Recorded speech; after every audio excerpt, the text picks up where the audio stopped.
oh, look at us. Here we are. Boop, boop, boop. He's Derek.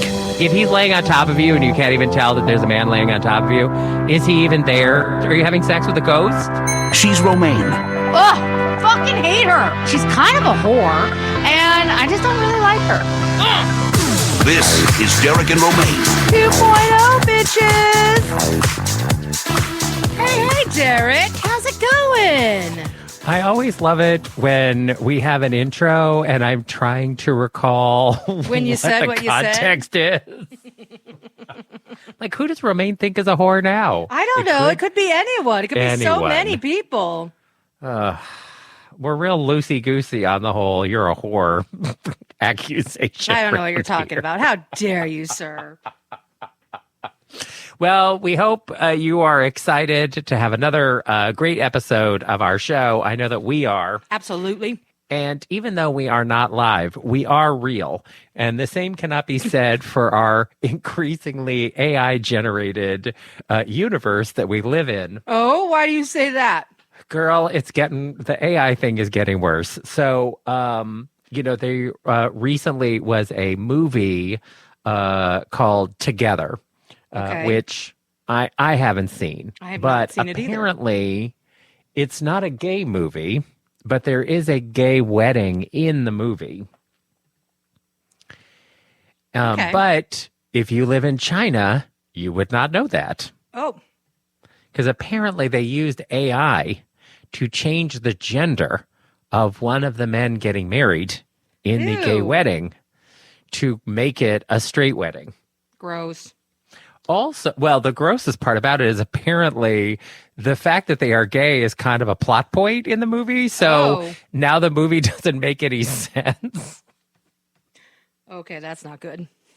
But I think we're going to, because, we had that thing where, like, there was that video store in Utah that was making Mormon edits of movies. Oh, yeah. Remember this? Uh-huh. And they were basically like cutting out any sex scenes and omitting any swears. And, and they ran sort of afoul of the rights holders for this. I was going to say, I'm surprised they didn't get into trouble for it. Yeah, they did. But, they were like, well, we're just trying to fill a need that we have here in, in our area. People want family-friendly versions of, I don't know what the movie was that they were because some movies are just there filthy. is kind of precedent though, right? Because there are radio edits of songs. Yes. Well, and they do TV edits of movies, but the difference is that those are the rights holders do those edited versions. Gotcha. Although, the TV, they don't play as many movies on the TV networks as they used to. So they don't have nearly as many we have to edit this movie to play wherever it is, on, NBC or CBS or ABC, Fox. Right. Fox less so, but even on some of the basic cable channels where they don't have the FCC requirements, they would still edit out some stuff. Like they would do an edited version. Right. And they used to with the airplane movies. They would edit the content. Mm-hmm. And as we have seen more recently, they don't do that anymore. Well, yeah, because now everyone's wearing their headset and whatever. You don't need to, really. Well, and also, it's just, you get to choose the movie that you're watching as opposed to they're broadcasting the movie like on a big screen in the plane. But now, we've seen this before of people like eavesdropping on other people's seats where it's like they are just naked and banging it out in this movie. And I have to be honest, I'm a little uncomfortable when that happens. Oh, I don't because care. I don't want people to think I purposefully chose a movie that has a sex scene in it. Yeah, but you picked a movie that the airplane made available. So yes, they did. There should be no issue whatsoever. Right. It's not like I'm playing porn on my phone. Right. But even that's an entirely different scenario. Yeah, I just don't want other people around me to think you're a like, perv. I'm doing this on purpose. Like, I want you to see this lady's boobs. I would feel a little uncomfortable, like, say, watching something like The Hunting Wives on an airplane, because there is a lot of gratuitous sex in that show. And a lot of lesbian sex at that. So, like, if I was a kid sitting next to me, I might reconsider what I was watching. I would maybe make a different choice. Or I might not watch that because I don't want other people to be like, oh, she's watching lesbian porn over there, but I don't know. But you would. I probably would still watch it though, because I don't really give a shit what other people think. That's pretty clear at this point. I mean, I really don't. Why should I care what other people think? At least with your Hunting Wives, you are getting a second season of that show. Oh, yeah. I'm okay with that. Because that was a great show. I didn't expect it to be as good as it was, and I didn't expect all that lesbian stuff in it, but I'm not sad. I am not sad about that. And okay, so I have not watched this Hunting Wives show, and this has been happening a lot recently because, a lot of people came late to the Gilded Age, you included. 2-3 seasons in now, people are like, okay, these shows are hits and everyone's talking about them, so I should tune in. Apparently, The Pit has had the most postseason views of any show in HBO's history. Wow. And The Pit was popular when it debuted on HBO Max, but apparently with the Emmy Awards and all of the buzz, people decided, okay, well, now the season's over, so I can shotgun the whole thing. Let me go and watch it. So I don't know anything about this Hunting Wives show, except that you keep talking about how much lesbian sex there is in it. 'Cause there's a lot. Does it have a plot? Yeah.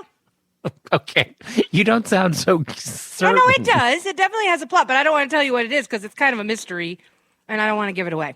Okay, so it's a bit like what's that? The lesbian plane crash show. Lesbian plane crash where it's show. like Yellow Jackets. Oh, yeah. So it is.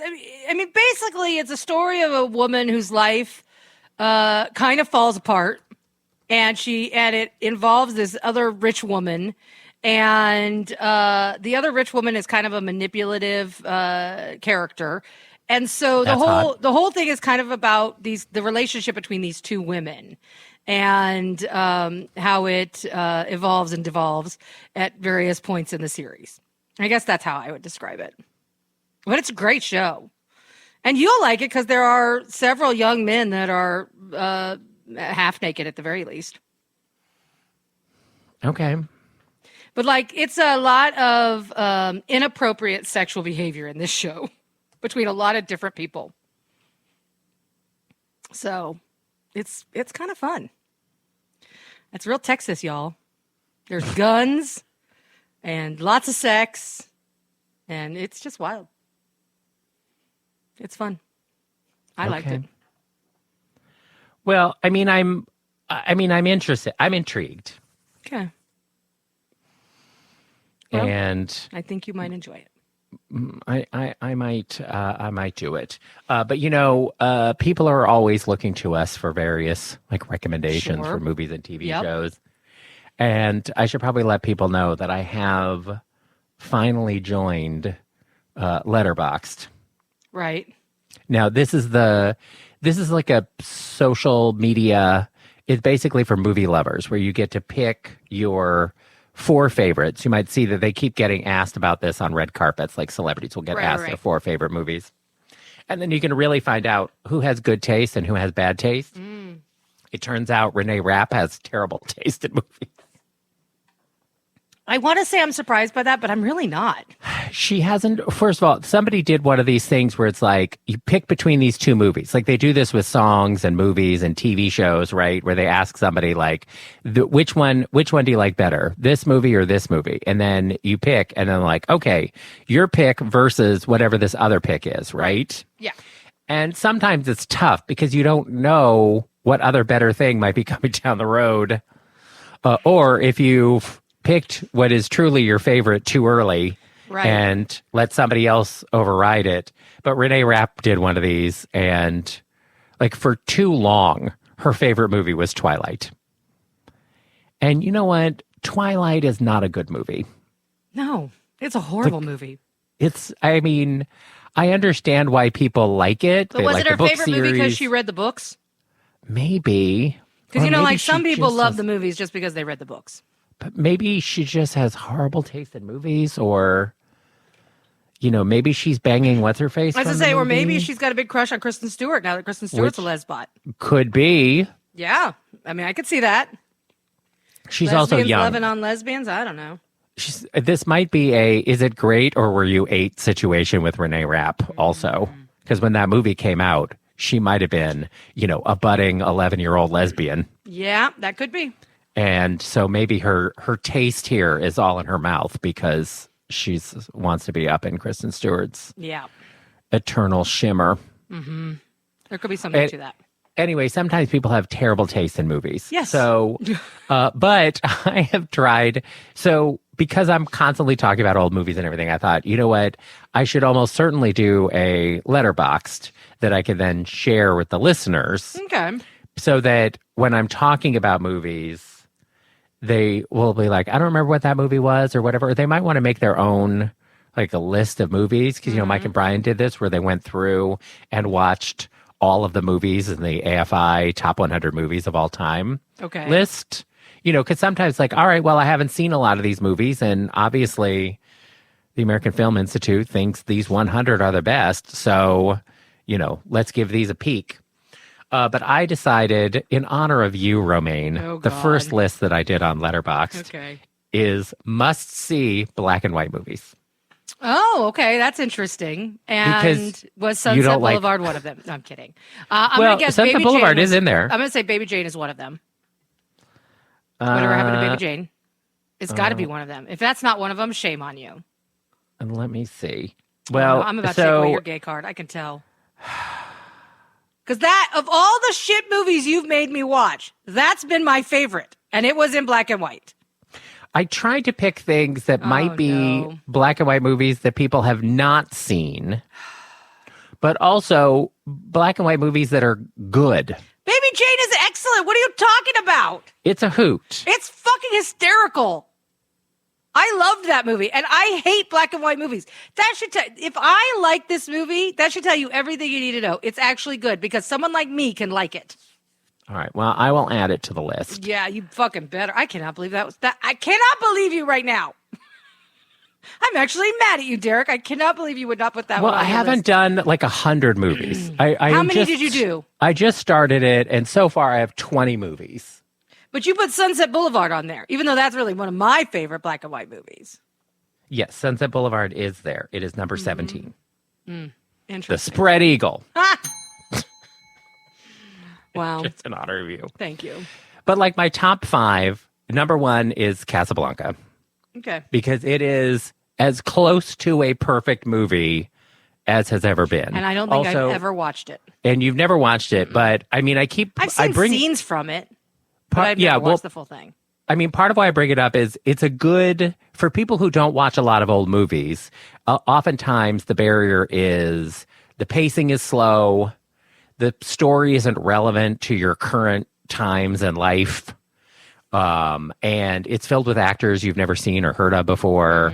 And so it's just very hard for people to relate to it. And then it's black and white. But Casablanca has kind of everything that you want in a movie. It's not long. It's like an hour and a half. So you're not committing to a 3-hour David Lean epic. It's a short movie. It's briskly paced. It starts with a shootout, like a police chase and shootout. It's very exciting. And it's sort of intensely at the height of World War II. So we're all very familiar from history and everything about World War II and the various players there. But it's not a particularly political movie. It's not really about sort of whatever. It's it's pretty simple. It's the Nazis are bad and the people who are running from the Nazis are the good people. It's pretty straightforward. But also Ingrid Bergman is gorgeous in this movie. She's gorgeously shot. There's good comedy in the movie and some musical numbers, and there's just a lot to hang your hat on with Casablanca. So I think if people are going to start with a black and white movie, if an old movie that they've never seen, it's a good place to start because it's actually still an entertaining movie. Whereas lots of times people will recommend something like, say, Citizen Kane, which is a terrific movie, or Psycho, which is a terrific movie. But both of those movies have been ripped off so many times over the decades by subsequent other movies that the thrill of it is gone. Right. In the sense of its originality. Like a big part of what people love about it is how original it is. But in like Citizen Kane, what are the big things that they did? A couple of things. One is like they showed you the ceilings in a room. Because before then they never built ceilings on sets because you never needed to see the ceiling. And so they did all of these like low shots where the room had a ceiling. And it was like revolutionary. But obviously we've seen movies and TV shows where they show ceiling now. So it's not that big of a deal. But the cinematographer also invented something called deep focus, which was where things which are close to the camera and things that are far from the camera are both in focus at the same time. And before Citizen Kane, if you had somebody close to the camera, whatever was in the background was blurry. Or vice versa. Like if you were trying to focus on the background, things that were closer would be blurry, right? Because they could not get both near and far in focus at the same time. But they invented a lens. Greg Toland, the cinematographer, invented a lens where you could get these long shots where everybody was in focus. And so again, that was a revelation in 1940. But now, if we saw a movie now where there was like, people in a long hallway and half the hallway was blurry, you'd be like, what the fuck is wrong with this movie? So there are things like that were, big and revolutionary in their time that now we just take for granted is how movies are made. So I tried not to have things like that high on the list because I think that even though they are great movies, they're not necessarily going to get people into watching older movies. Right. So anyway, but yeah, my top 5 are Casablanca, Midnight, which is a wonderful comedy with Claudette Colbert, where she's an American girl who loses all of her money in Monte Carlo and shows up in Paris at midnight on the train with no money and decides she's going to be a cabaret singer to make money. And a taxi driver is chasing after her romantically, and a rich guy decides to set her up as a duchess because his wife is having an affair, and he's trying to get his wife away from the young guy who's trying to get her for her money. Anyway, it's kind of a complicated little fun plot, but it's a cute little rom-com, and Claudette Colbert is a really winning performer, and it's just light and fun and funny, and the stakes are real low. Right. You know what I mean? Yeah. And so it's just like, again, not a long movie, 95 minutes or something. There are no racist stereotypes in it, so that's a relief. And it's just like a fun, sweet little movie that, again, I think, if you want to get people into older movies, especially sort of the screwball comedies of the 30s, it's a very accessible movie. Gotcha. So Casablanca, Midnight, Psycho, because Psycho, I've seen that one. That was a good right, movie. Yeah. People get stabbed, so that's good. Well, and it's creepy as fuck. Yes. And then number 4 is the Maltese Falcon, which again is it's a detective story. Okay. And it's about a group of sketchy characters who engage a local private investigator to find the Maltese Falcon, which is a small statue of a bird that is painted black, but is gold. It's solid gold underneath it. And so they're all trying to get their hands on this like solid gold bird because they want to get rich quick. And they're all screwing each other over to try to get the bird. And it's, again, you don't know who's on whose side, and it's very twisty, but there's a few laughs in it. And again, it's not very long, and great performances. Mary Astor is in it, and she's just like so great in everything. And she's really good in this movie with Humphrey Bogart. And it's just really like it's, people get shot and, slapped and whatever else. It's fun. So it has a lot of things that people will like. And then you'll see that it has, just like with Casablanca, quotes that you've heard quoted over and over again 1,000 times, even if you've never seen the movie. So that's really fun. Also, literally every secondary character in this movie is gay. Oh. Like it's Humphrey Bogart and Mary Astor are the only straight people in this movie, and every other sketchy character in the movie is a homosexual, up to and including his secretary might actually be a lesbian. Oh. Like it is like when you watch it, you're like, oh, everyone is really gay in this movie. Like it's a bunch of gay guys and Mary Astor trying to steal this statue. So it's a lot of fun. And it's gay. You can watch it through a gay lens and enjoy it on another level. And then my fifth pick is All About Eve, of course, which is, I mean, a really perfect movie. But also what's great about it is it can mean something different to you at different ages in life. Because it's about being like a middle-aged person. So if you're a young gay guy and you watch it, it's campy and fun, and you can enjoy it from like a campy fun standpoint. But if you watch it again at 40, like, oh, this movie speaks to me in a very different way. And it really is just ultimately, it's a movie about choices. You know, what's more important to you, a thriving career or a thriving relationship? And, you know, sometimes it's hard to have both. Sometimes. Well, especially when young chippies are trying to take both your job and your man. Yeah, right? Yeah. Damn so that makes it a little more difficult. So anyway, I try to pick movies that are accessible and fun, but also not 3 hours long and whatever else. But anyway, I just figured, because a lot of people who listen to our show, they don't watch a lot of old movies. But sometimes they're like, well, you know, Derek recommended something. Maybe it's not so bad. So I really wanted to make a list of movies that were accessible. You're thoughtful like that, Derek. Thank you. But I figure, you know, look, you start at the top and you're like, okay, if that was good, then you can move on to the second one, right? And then if you get to a point where you're like, all right, this one didn't speak to me, you can quit. Yeah. That's the whole point of a ranked list. Except for he left out a really great movie, but whatever. I haven't added it in yet. But also, where on the list are you going to put it? I mean, it's definitely going to be in the top 25. And I might move the ranking up. I have a lot of movies in here that I like that maybe I would switch around.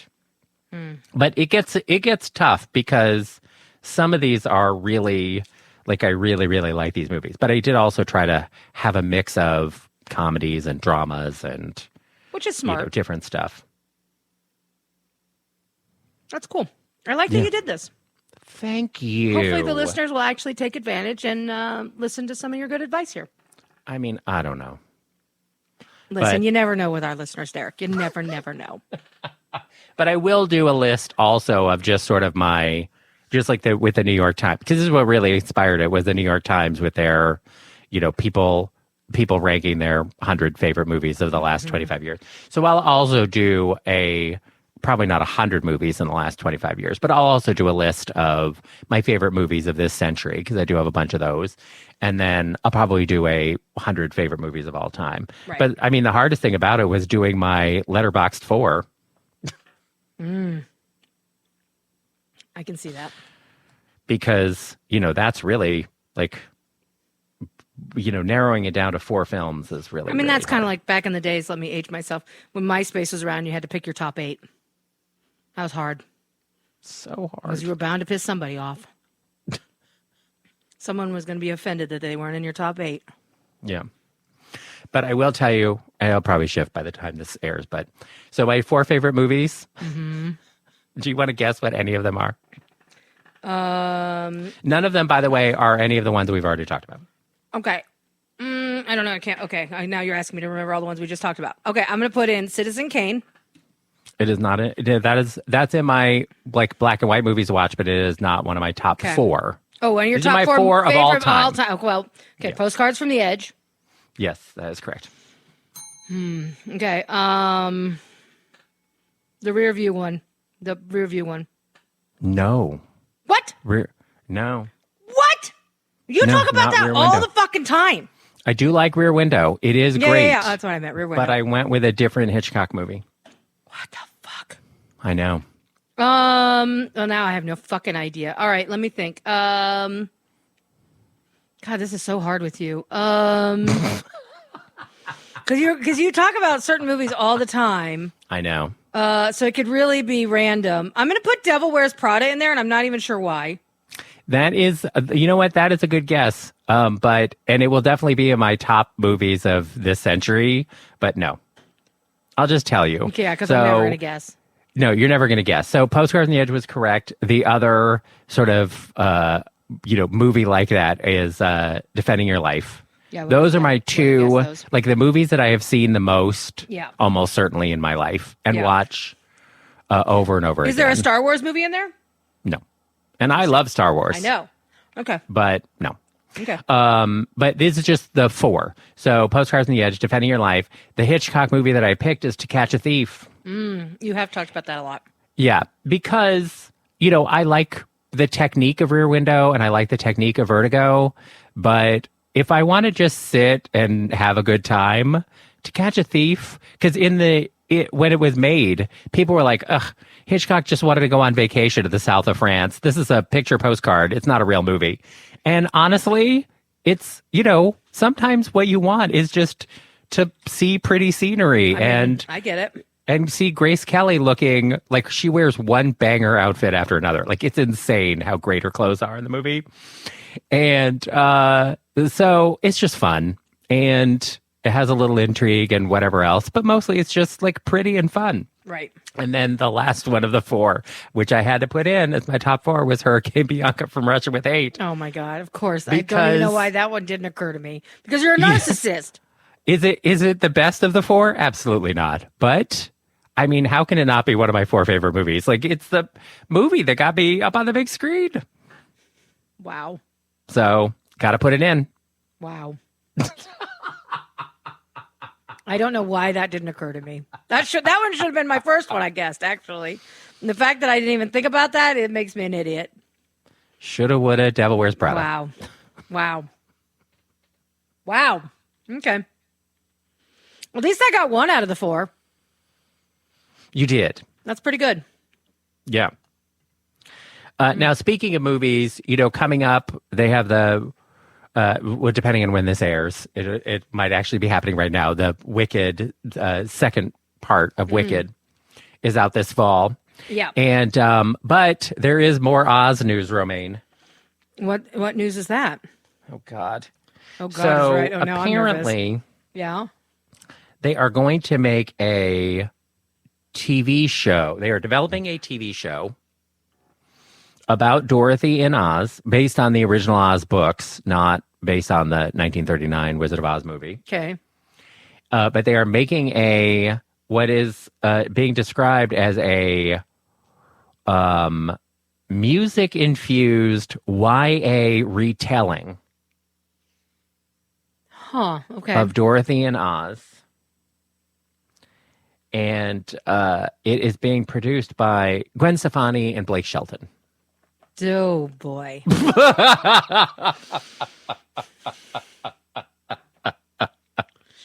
anyone else think this sounds like a train wreck waiting to happen? Yeah, well, I have a lot of concerns. Yeah. What's your top concern? Well, first of all, when I saw the word YA, I was like, uh-oh. Because Dorothy is somewhere between the ages of 9 and 11. She's somewhere around there. She's a little girl. Really? She's that young in the movie? Yeah. In the books, she's a little girl. Oh, wow. And, I always thought of her as like 16, 17. Oh, no. Think. I mean, they were originally casting, they wanted Shirley Temple. Right. And she was 9 when they tried to cast her in the movie, somewhere around there, 8 or 9. How old was Judy Garland? She was 14. Okay. 13 or 14? 14, I guess. So she was older than Dorothy, but that's why they strapped down her boobs. And, but she was definitely a teenager when they made the movie. But Dorothy, so we all think, this is part of the problem, is the movie version is so embedded in our minds now. Right. Apart from the books, that we think of Dorothy as basically being like a teen, a preteen, because that's how old Judy Garland was. But she's actually a little girl. And when they made the Return to Oz in the 80s with Fairuza Balk, right, she was a little girl. I mean, and it was much truer to the original books. Right. It's why people were like, ugh, why is this so dark and creepy? Like, because the books were kind of dark and creepy. Mm-hmm. And so I'm a little, now I just feel like, well, they're just going to shave whatever rough edges off of this that they want. Make it about a 16-year-old girl finding love, I guess. Is it going to be The Summer I Turned Pretty in Oz? I mean, it's a well-known property, IP, so I can see why someone might want to do something new with it. And some of these YA shows, things like Wednesday, The Vampire Diaries, some of these shows about these types of fanciful places and characters and things like that are very popular, especially with young people. So maybe there's something to this. I just don't understand why Blake Shelton and Gwen Stefani are the people behind this producing thing. This just seems like a real departure for both of them. And I don't really understand it, but okay. I don't know. I don't know how successful the two of them are going to be at making something like this. But then again, they might be producers in name only and not actually, really being responsible for a lot of behind the scenes stuff. It's hard to say. Well, it could also be because the Oz books are in the public domain. Right. And Wicked has really opened up an avenue for Universal, which is making the Wicked movies and has their theme parks, right, has opened up a path for them to create more Oz content that is related to their movies that they've made, but also draws on the original source material stuff. Like they can expand their universe to include other characters, or an origin movie on some of the other characters that are in Wicked, or other characters from the Oz books that they can sort of like use the same look and feel in much the same way that Star Wars has expanded their universe, right, somewhat tangentially to the original characters, but still with a lot of the same look and feel, to varying degrees of success. I mean, let's face it, not every Star Wars property has been an successful brand extension. True that. But there's so many Oz books, and Wicked has opened up a space here. So I think that really this deal is about them laying the groundwork for some other Oz property to try to scare away other people from doing other Oz things. Because literally anybody could make an Oz anything they want, as long as it adheres to the, books that are in the public domain. But Gwen Stefani and Blake Shelton have kind of different musical styles, but they have a lot of experience in music. And maybe it will be... I think what they're going to end up doing is doing something that is significantly more upbeat than the Return to Oz movie. Right. And, but we've also seen that young people have really gravitated to musical content. I mean, the dancing around on TikTok, but also even before that, the High School Musical movies on the Disney Channel. Like, what a fucking monster hit those were.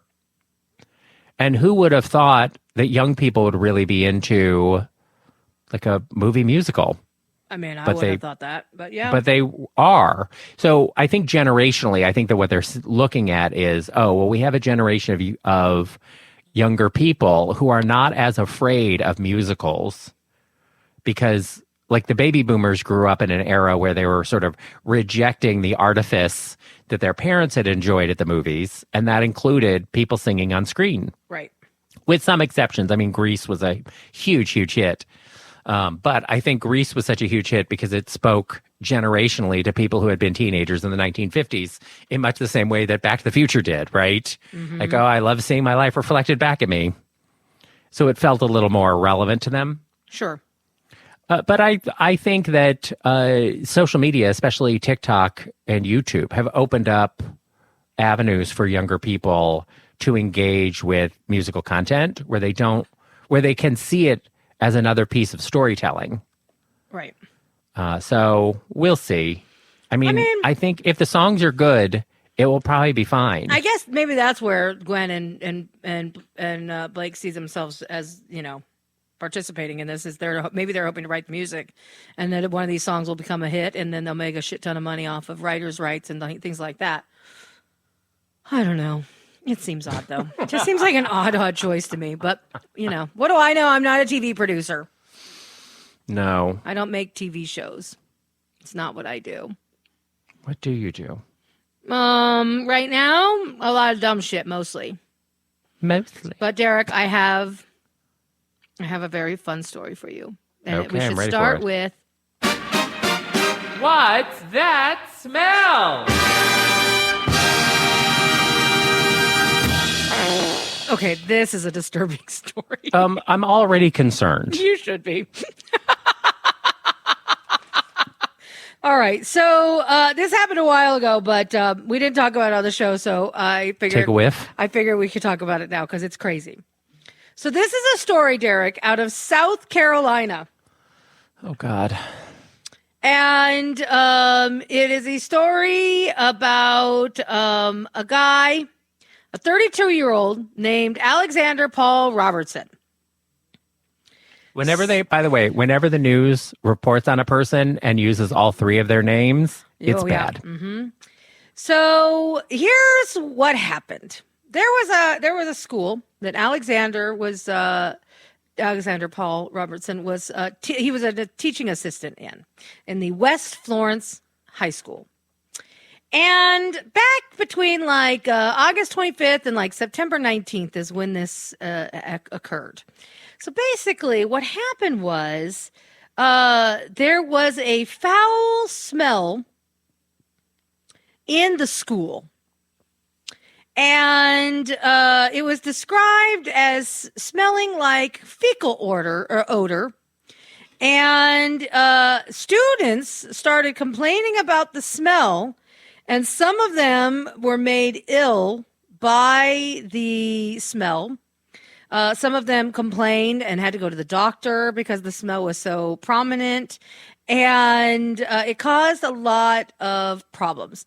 So many problems that they are saying that this smelly situation actually caused, are you ready for this? $55,000 in damages. Because as this smell happened, the school started investigating, and they tore apart several parts of the building trying to figure out where the smell was coming from. They had to do a lot of investigative work to try to determine where this smell was emanating from, because it was foul and it kept popping up, and they didn't know what was causing it, and it was making people sick. And they had to figure out. So they were trying to get to the bottom of it. Well, turns out that Alexander Paul Robertson, this 32-year-old teaching assistant, had purchased a product online. And that product was basically fart spray. And I guess he was a disgruntled teacher, because on various occasions he would go around the school and he would spray this fart spray. And, it caused all these problems. Now, is this like a thing that you would get in a novelty store, like a whoopee cushion? I'm going to say yes, probably. Ugh. Anyway, he and the stories I read, they didn't exactly say how they caught him, but I'm going to guess they saw him on security cameras or something. Going, Shh, yeah, shh. yeah. So he's been charged with disturbing schools as a non-student and malicious injury to property of $10,000 or more. So he was booked and arrested, and then he was bonded out. But he had to cough up $9,000 to get out on bond. And he's due in court sometime this fall. But what a stinky situation. What's that smell?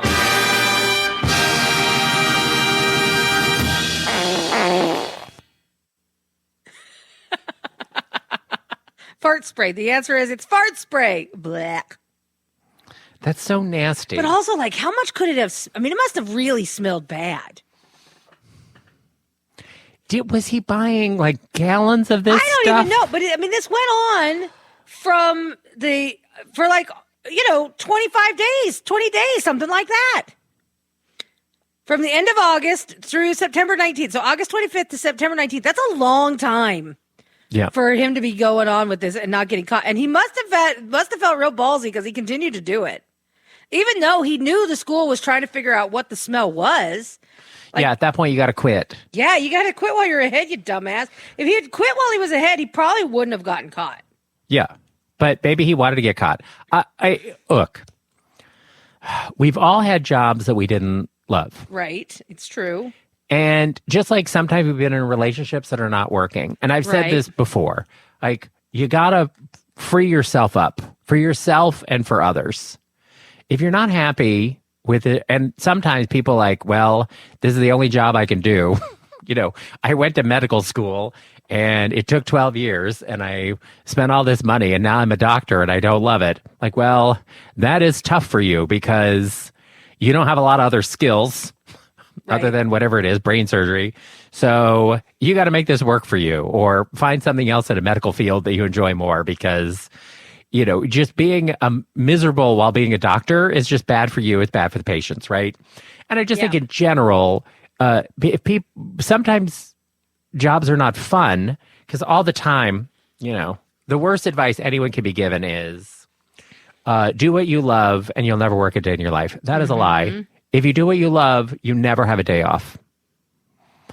And you should do a job that you like fine, but you're able to leave behind at 5 o'clock every day. Right. So one where you're not miserable being there, but also one that you can leave behind and enjoy the rest of your life. Like that's what it should be. We're making a trade-off here. I'll give you some of my time in exchange for having money to enjoy during my own time. But I think if you're somebody and you're a teacher and you're this miserable, just fucking quit. I agree. Well, you can't find another job. You have a degree, but also you're almost making certainly. Kids sick. Like that's not okay. That's pretty shitty. Not to smell shitty. It is shitty. But yeah, why become a teacher? Right. It doesn't make a lot of sense to me. No, because it's not like it's a super high paying job. This is why I never. And do you think it was just a joke that went too far? Probably. I don't know. He might have also been targeting particular students initially, but he might also have like a mental illness. Like God only knows. That's true. Who knows why people do almost anything? Right. Especially something like this kind of antisocial behavior. Right. Like I'm always surprised by how aggressively antisocial some people can be. And I just think, why? What got you like this? Who hurt you? Who indeed? And so I don't understand. But I just think in general, if you're so unhappy in a job that you are spraying fart spray in hallways, you probably should quit that job. I'm thinking so. Just like when I was in a relationship and I thought if I pushed my boyfriend down the stairs, he'd die. And then I was like, I got to get out of this relationship because that's not healthy. So I have thoughts like that sometimes. And I talk to my therapist about it. And she's like, do it. And I will say things like, sometimes when I see her, I want to stab her in the face. And then I'm like, but I don't, because then I realize, ooh, that's not a good feeling I should be having. That's not the kind of feeling I should be having. Not good feelings. And I can acknowledge that it's a bad thing. And my therapist said, well, as long as you're not actually thinking about actually doing it. She goes, you can have the thought that maybe you want to. She goes, but as long as you're not thinking I should or I am going to, she goes, it's a totally natural feeling. Totally natural? Yeah, because sometimes you just want to kill people. But it doesn't mean you're going to act on it. But my therapist did tell me that if I ever got to the point where I thought I might act upon killing Iris, that I have to tell her so she can warn her. Yeah. And I'm like, I don't actually think I'm going to kill Iris, but sometimes I want to real bad. And she goes, I understand. Your wife would make me crazy too. So it's not healthy. No, it's definitely not healthy. But I do think, putting words to it and admitting that you're having unhealthy thoughts is part of the the healing process to make yourself better. Like, I feel like you have to acknowledge these things when you're feeling them. If you don't acknowledge your feelings, you just bottle them up. That's when shit goes sideways. Yeah. Well, speaking of things going sideways at work, Yeah. a woman was working as a veterinary receptionist, Oh, okay. and her name is Jessica. Jessica. Jessica with a Y. No. Like Jessica with a Y. No, that is a dumb name. Jessica. Jessica. Yes, Who girl. names their kid that? I don't know. Granted, I hate the name Jessica because my arch nemesis in life is named Jessica, but Jessica? Ugh, horrible name. We're not here to debate her parents. Okay. Although we could because of what happened. Oh, God. So she's working as a veterinary assistant, and Okay. apparently, and not in some big conglomerate. She's a veterinary assistant, like in an office. They probably got Sure. like 10 employees or something. So apparently she's working there, and she started to get extra money in her paycheck. Oh, okay. Sweet. And instead of saying, hey, because she's a receptionist, I mean, I don't know what they were paying her as a receptionist, but when I tell you how much money she ended up with, you'll be like, she definitely knew this was a mistake. Oh, God. So she started getting extra money in her paycheck. What was do we know what her starting salary was? I don't know, Okay. but I believe over the course of a year, Oh, fuck. she was overpaid $400,000. Holy shit. Okay, so let's just do some math on that, right, Derek? Uh-huh. If you're making let's just say we're making $4,000, not over what we're making. We're making $400,000 a year, right? All right, let me do the math. I gotta pull up my calculator because I'm no good at the math. So $400,000, and we're gonna divide that by 12. 12. So that is. Oh, wait, I didn't divide it. I multiplied it. Sorry about that. Hold on. Give me Great job. Shh. Okay, here we go. So that would be $33,333 Yeah, a month. a month. And she's a receptionist. So she had to have noticed that $33,000 a month was significantly more than her regular salary. Yeah, I mean that's crazy. Yeah. That means her if she got paid every 2 weeks, her paychecks were over $16,000. Yes. Okay. Plus whatever her regular pay was. Plus whatever her regular pay was. So this is an insane amount of money. The first time you Yes. open up your paycheck and you see a check for $16,000, and I mean, I'm gonna be conservative here and say that she makes, let's say she makes whatever, $75,000 a year. Her paychecks are what, gonna be close to $2,000? Do you think a veterinary receptionist I'm just being nice, makes Derek. $70,000 a year? No, I don't Okay. think she makes that much money. Okay, but let's just say for shits and giggles. Let's just say Okay. her normal paycheck is $2,000 a month. If your check goes from $2,000 a month or $2,000 a paycheck to $16,000 a paycheck, Yeah. yeah, you fucking know you're getting paid more. Now, what I don't understand about this story is Even Romaine, who doesn't know math. if this is a mom and pop shop, like this Yeah. is a small veterinary office. I'm going to say it's similar to the one in my town. It's a small office. Usually there's like 2 or 3 receptionists and a handful of like vet assistants that are there. And then there's like 1 or 2 maybe main vets, right? Yeah. How do they not notice $33,000 a month missing? Well, That is not a small sum of money. No. So apparently what happened was whatever payroll company, I think they hired someone new who was Okay. working there. And the payroll company inadvertently assigned their pay to her instead of the new employee, and then didn't realize their error, and then was like paying the new employee. But apparently the owner of the business, so there must have been like the veterinarian Right. who was running this clinic, must have had some kind of outside accounting firm that was managing their like finances. Like obviously the owner was not doing like managing their books. Sure. You know, here at Derek and Romaine, Derek is the one who looks at how we spend money. And Romaine will tell you that I will get on the phone with her and be like, bitch, you spent $1.42 on this. What is that? He does that. I mean, He always tells me every day we have a $0 budget. yeah. But also, And I like, try to will adhere to that as best I can. Yeah, but I question literally. I mean, you could not even believe how small the amounts are. That I'm like, do we need to spend this $10? Like, all the time. Like, can we save $4 on this by not doing this? Yeah. And I'm like, Yeah, all the time. Well, part of it is because, people know this from their subscription services and everything. You sign up for things and sign up for that. And then the next thing you know, it's like, where's all my money? Right. And it's like, oh, well, we're paying whatever for this. And oftentimes, like, it's not that much money. It's $14 here and $18 there. And so you don't think about it like, oh, this is urgent. I shouldn't be spending this $18 because it's $18. And you think, that's like one cup of coffee at Starbucks.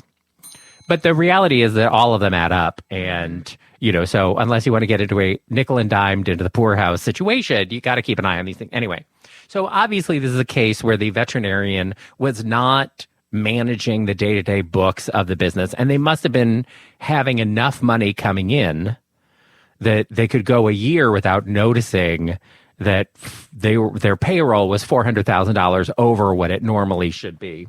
But apparently it was discovered because the owner went to buy something and it was like, you're overdrawn. And it's like, wait, what? wow. So that's how it happened. Of like, how can we be out of money? Our business is thriving, whatever else. And then it turns out No, it's not. the receptionist who has been sitting in the front of your business for months, every day. How did she "Hey, think everybody." she would not get caught? I don't know.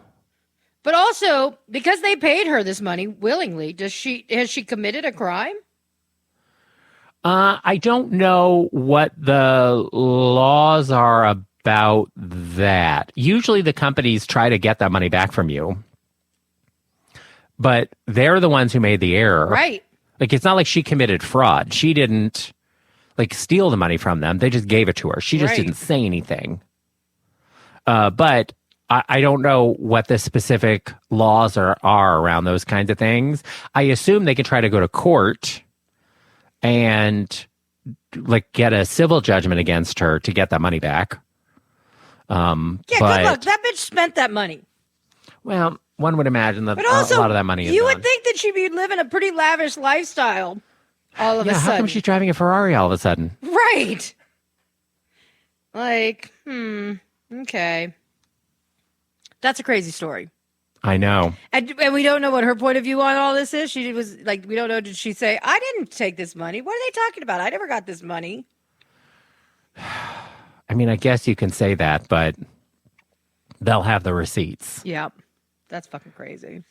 Yeah. I mean, I think it's in the best interest of everyone to just kind of settle this and walk away.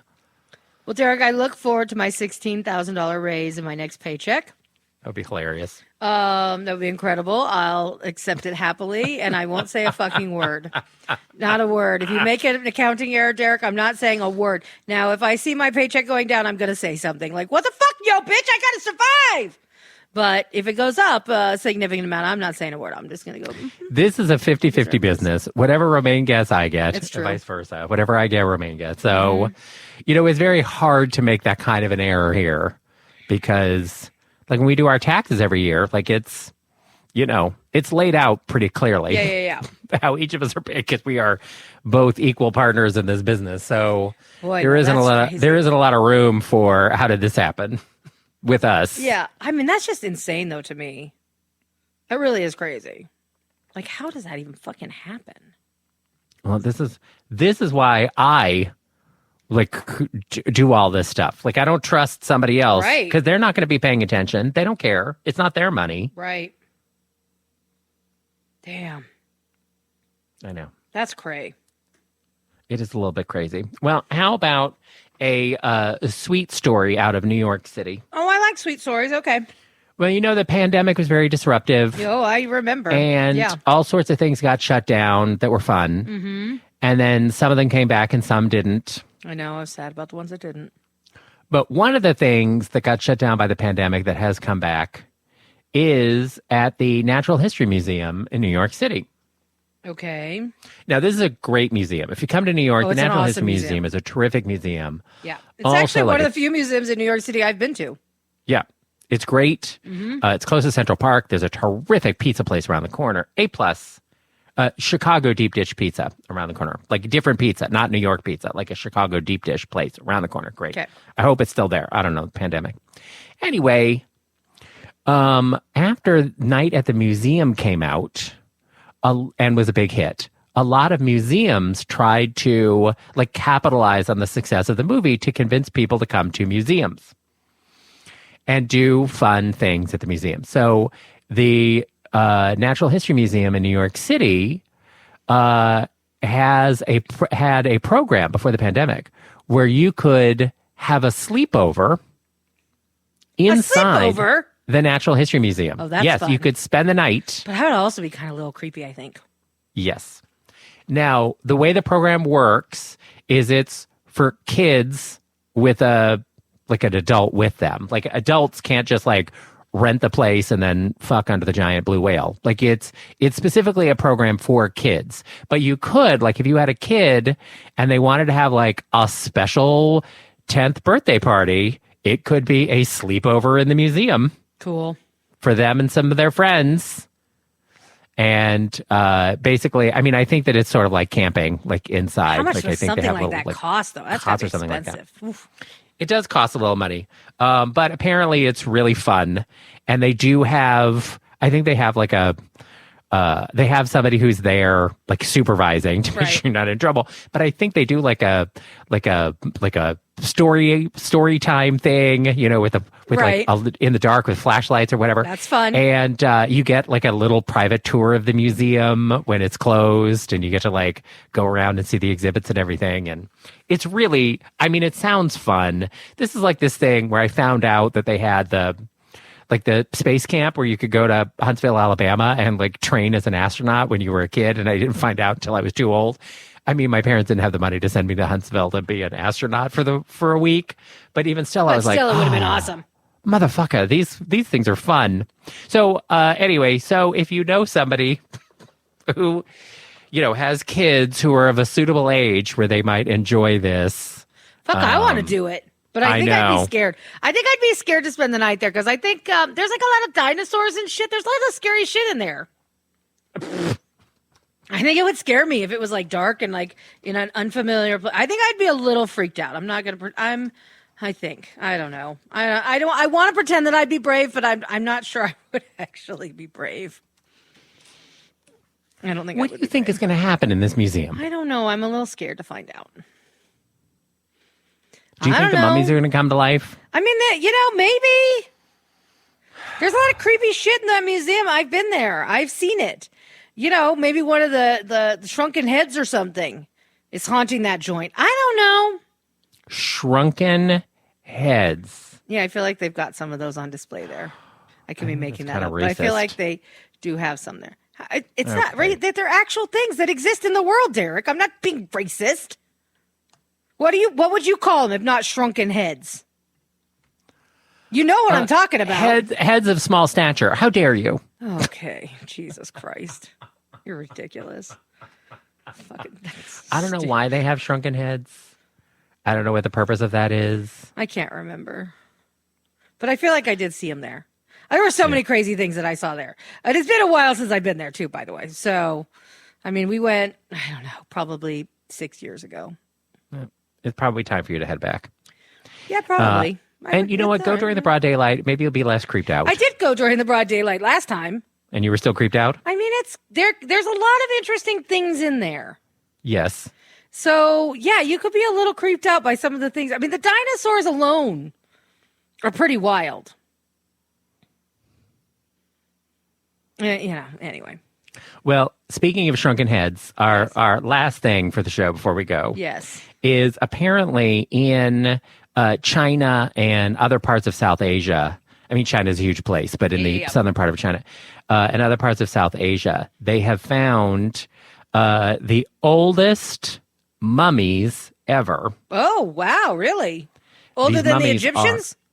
Older than the Egyptians. These mummies are 14,000 years old. Oh, shoot. Yeah. Okay, that's old. But do you want to know how they mummified them? Oh, God. Okay, yeah. Well, first of all, the mummies are in like a crouch position. Okay. So I guess when they died, they like crouched them up, like basically like back into a fetal position. Yep. Which is weird. But anyway, but that's what they did. Okay. And then, bitch, they smoked them. Oh. That's how they... I have seen this depicted in a movie. Probably. Where they did that, where they like had a smokehouse, and then there were like these racks, and I remember there were bodies on the rack, and they were basically like, dehydrating the bodies, but with smoke. I remember seeing something about it. I don't remember what the fuck that was, but I remember I can visualize it in my mind's eye right now. It was on a TV show or a movie or something like that, so that doesn't surprise me. Yeah. So anyway, there you go. That's how they used to preserve mummies in the past. They just put them in the smoker. Wow. And turn them into leather. I don't know. Like human jerky. Gross. Yeah, human jerky. That's disgusting. But okay. It is disgusting. Now, question: do these mummies have all of their internal organs, or did they hollow them out first, the way that the Egyptians did? Oh, you know what? I don't know. I'm curious on that. But, like if they like, right? Because really, because I don't think that they removed the organs, because the Egyptians removed the organs because they were sacred, whatever. They put them in other jars, like around. It wasn't necessarily to help with the preserving process, but they may have actually like known that it takes a long time to smoke them if they still have blood inside them. So they might have like drained these bodies and then smoked them. But I don't know. They might have just left them in the smoker long enough that all of the moisture just smokes out of them. left the bodies. Yeah. I mean, but they did say that some of them were a little singed. Oh. So maybe it's like, like when people are doing s'mores, maybe sometimes they were like, ugh, this person is taking too long. Let me just get them closer to the fire. Oh, nope, they burned up. God damn it. God. That's so disturbing. They're dead already. That is so disturbing, though. Yeah, you're It's welcome. a little disturbing. Anyway. What's that smell? Smokehouse Mummies. End of the show. Wow. What an interesting show. Filled with all the smells you've come to know and love here on Derek and Romaine. Well, Derek. It's better and better. I'll talk to you again later on. Bye. I can't wait. Can't get enough of the show? Follow them on Twitter at DNR Show or like them on Facebook. And don't forget to tell your friends to subscribe to DNR 2.0 at derekandromaine.com.